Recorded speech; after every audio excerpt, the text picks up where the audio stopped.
तो उन लोग को दे सकते नहीं, वहीं आपके लोग जाके वहीं दिखाते, वहीं तोड़ पड़ जाती है। जहाँ बड़ी बड़ी टावर बिल्डिंग में नहीं पता कहाँ जाते, किसी को ले गया तो खुद बिल्डिंग वाले मिलकर बनाते। तो यहाँ पे जो भ्रष्टाचार हो रहा है, तो जो तकलीफ हो रही है वो नहीं होना चाहिए। एक मिशन के लिए बोला, वो एक्शन लेना ही पड़ेगा, नहीं तो एक भी बेड में तोड़ पकड़ दूंगा नहीं। अन्ना लेकिन जो समय को तोड़ने दूंगा नहीं बेड। समय जो धोखाधड़ी में ध्यान दे रहा हूँ, मतलब धोखाधड़ी में नोटिस देगा टूटेगा। अभी जितने बाकी अनलीगल बन रहे बड़ी बड़ी बिल्डिंग, वहां तुम लोग कोई ध्यान नहीं दे रहे। आप लोग तो मुझे पता है धोखाधड़ी बहुत बड़ा एक रैकेट है, ये सब रैकेट एक साथ घूम रहे हैं और उनके साथ ही कुछ लोग जुड़ के वही बात करते हैं।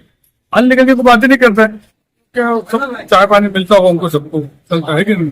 नमस्कार, मैं हूं परशुराम पाल। आप देख रहे हैं पूजा टीवी 24। मालूम हो कि आज 15 अप्रैल को भिवंडी महानगर पालिका के महासभा में भिवंडी के नगर सेवकों ने पीठासीन महापौर नारायण रतन चौधरी के सामने शहर की अनेक समस्याओं से अवगत कराते हुए अपने अपने विचार रखे, जिसमें प्रमुख रूप से शहर में पानी की समस्या, साफ सफाई की समस्या, रोड की समस्या, स्कूल की समस्या, अतिक्रमण की समस्या, धोखाधड़क इमारत की समस्या, अवैध निर्माण की समस्या और कई मूलभूत सुविधाओं की समस्या को लेकर अपने अपने विचार रखे। वहीं वार्ड नंबर 17 के वरिष्ठ नगर सेवक संतोष एम शेट्टी शहर में अवैध अतिक्रमण और मानसून से पूर्व शहर में धोखाधड़क इमारत पर कार्रवाई की मांग की। साथ ही शहर में अवैध निर्माण पर रोक लगाने की भी मांग महापौर नारायण रतन चौधरी और आयुक्त अनमोल सागर के समक्ष अपना विचार रखा। आपको बता दें कि शहर के विकास के लिए अवैध अतिक्रमण एक नासूर सा बन गया है, यानी अतिक्रमण एक बड़ी समस्या है शहर के लिए।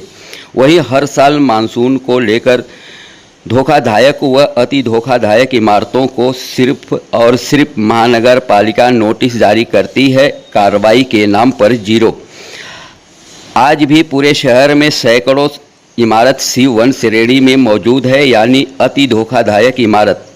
उन सभी इमारत को महानगर पालिका की तरफ से नोटिस जारी होती है, पानी और बिजली भी खंडित की जाती है, परंतु कार्रवाई के नाम पर जीरो। आखिर में नोटिस और पानी बिजली खंडित करने के बाद कार्रवाई क्यों नहीं होती है, यह मुद्दा भी नगर सेवक संतोष एम शेट्टी ने आने वाले मानसून को देखते हुए सभा में उठाया। वहीं मीडिया के साथ सवाल के जवाब में संतोष एम शेट्टी ने कहा कि शहर में धोखाधड़क इमारत से बड़ा मुद्दा अवैध निर्माण का है। इस पर कोई बोलना नहीं चाहता है। हर कोई धोखाधड़क इमारत की बात करता है, जबकि धोखाधड़क इमारत से बड़ा मुद्दा शहर में अवैध निर्माण का है। उन्होंने कहा कि यह एक बड़ा रैकेट चल रहा है, इस पर हर किसी को ध्यान देना चाहिए। वहीं कार्रवाई के बारे में पूछा गया तो उन्होंने साफ लफ्ज़ों में आरोप लगाते हुए कहा कि अधिकारियों को पैसा या चाय पानी आदि मिलता होगा, इसीलिए कार्रवाई नहीं करते। आपको जानकारी के लिए बता दें कि प्रभाग क्रमांक 3 के अंतर्गत अकेले वार्ड नंबर 17 में लगभग 1 दर्जन इमारत निर्माणाधीन है या बनकर तैयार हैं। बहरहाल कोई कितना भी अवैध निर्माण और धोखाधड़क इमारत पर आवाज़ उठाए, कुछ नहीं हो सकता जब तक स्थानीय नेताओं का आशीर्वाद इन सब पर होगा, तब तक कोई भी अधिकारी कार्रवाई नहीं करेगा। यह पूरी तरह से कड़वा सच है। बहरहाल आगे नगर सेवक संतोष एम शेट्टी ने क्या कहा, देखें इस विशेष रिपोर्ट में। आपने 2 अहम मुद्दे पर आवाज उठाया है, एक अतिक्रमण और धोखाधड़ी को लेकर, तो आप उसके बारे में क्या करेंगे? धोखाधड़ी के नाम में जो करप्शन हो रहा है, मतलब महापालिका या अधिकारी सब लोग नहीं, कुछ लोग करते और उनके साथ भी कुछ एजेंट लोग जुड़ गए। पत्रकार बहुत अच्छे सब लोग, ऐसा नहीं कि कुछ ऐसे कि यही काम के लिए बंदे। तो मेरा यही मुद्दा था कमिश्नर साहब को और महापौर साहब को, क्या अब भी बारिश आई है, फिर यही सब चलेगा। तो कहा का इसमें ये जो करप्शन अब तक हो रहा था तो उतना नहीं था, तो कहा का इसमें आप लोग मीटिंग लीजिए, जिसमें सभी गट नेता हो गया, पपा अधिकारी हो गए और टाउन प्लानिंग के हमारे इंजीनियर हो गए, तो रास्ता निकलेगा। आपने जो अभी अतिक्रमण को भी लेकर के आपने मुद्दा उठाया है, तो देखा जाए तो अतिक्रमण शहर में बहुत ज्यादा है, तो आप उसके बारे में क्या है? बहुत ज्यादा देखो, आज जो बड़ी बिल्डिंग बनी वहां को ध्यान देना नहीं, वो सबको देता है, सबको पाल लेता है।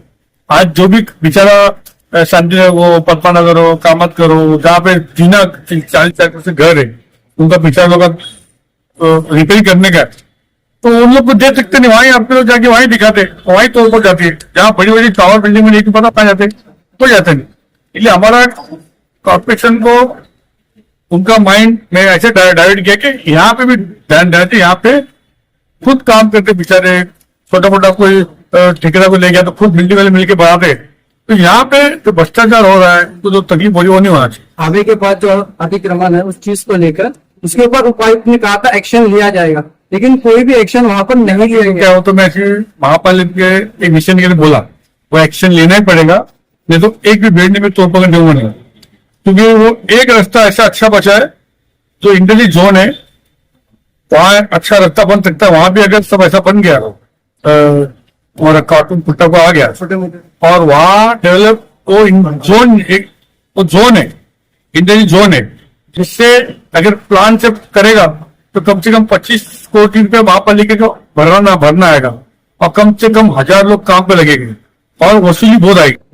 तो उसमें चर्चा किया, अगर नहीं बोलेगा तो मैं पत्र करके वो सब तोड़ लाऊंगा। अन्ना, लेकिन वो समय को तोड़ने दूंगा नहीं भेंट, समय जो क्योंकि वो समय एक ही जगह अपने पास ऐसा भेंट महापालिका में और कहाँ जगह नहीं है कि इंडस्ट्री जोन है जहां से अपने को 2 पैसा आएगा और इंडस्ट्री आने के बाद काम। उसके पीछे देखो, आप देख सकते हो, मैं खुद वहां पे कम से कम 25 एकड़ में एक डेवलपमेंट चालू है, जिसमें कम से कम 7-8 लाख कोटी महापालिका भरे और वहां पे कम से कम 500 लोग काम पे लगेंगे। हमारा भिवंडी घाट में वही एक जगह बचा है अपने पास, वहां पे गलत होने देगी नहीं। धोखाधड़ी की इमारत को लेकर के आपके धोखाधड़ी ने ये जो मुद्दा लिया, अच्छा लिया, इसको उठाओ। ये धोखाधड़ी जो कह रहा है, इनका घर है तो मैं पत्र दूंगा, ये पत्र देगा, फिर महापालिका जाएगा तो पैसा लेगा, जो पत्र है वो तो पैसा लेगा, और वो बेचारे मरते। ये जो मुद्दा है मिल लिया, इस पे याद है, लेकिन उसके ऊपर ध्यान दो। 2 दिन का जो समय सीमा दिया गया था, कहीं ना कहीं काय के 2 दिन के अंदर उसके ऊपर कार्रवाई हुई है, अभी तक कार्रवाई तो कार्य कुछ मापना चालू है, अगले बार वो फिर मीटिंग में एजेंडा में ले गया। अभी तो क्या एक बात निकला, तो बात क्या, वो चीज विद प्रूफ, जगह कितना उसमें पैसा फायदा है महापालिका को, क्या हो सकता है, वो एजेंडा में विषय लूंगा, उस टाइम चर्चा है। मानसून आने वाला है, ऐसी स्थिति में महानगर पालिका बार बार धोखाधड़ी पे सिर्फ नोटिस देती है, कार्रवाई करती नहीं है और लोगों में मतलब कि हादसे के शिकार होते हैं। तो इसके बारे में वो तो मुद्दा है, तुमने क्या कहा, धोखाधड़ी में ध्यान दे रहा हो, बस धोखाधड़ी में नोटिस देगा तो देगा। अभी जितने बाकी अनलीगल बन बड़ी बड़ी बिल्डिंग, वहां तुम तो ध्यान नहीं दे रहे। आप लोग तो मुझे पता है धोखाधड़ी बहुत बड़ा एक रैकेट है, ये सब रैकेट एक साथ घूम रही है और उनके साथ ही कुछ लोग जुड़ के वही बात करते हैं, अनलीगल की कोई बात ही नहीं करता है। ये धोखाधड़ी बेचारा वो जो रहते हैं ना, वही धोखाधड़ी बिल्डिंग। शहर में तो और भी ढेर सारे जो इमारत बन रही है, बन के तैयार भी हो गई है और बार बार प्रशासन के बोलने के बावजूद भी अधिकारी कार्रवाई नहीं करता। क्या सब चाय पानी मिलता होगा उनको, सबको चलता है कि नहीं?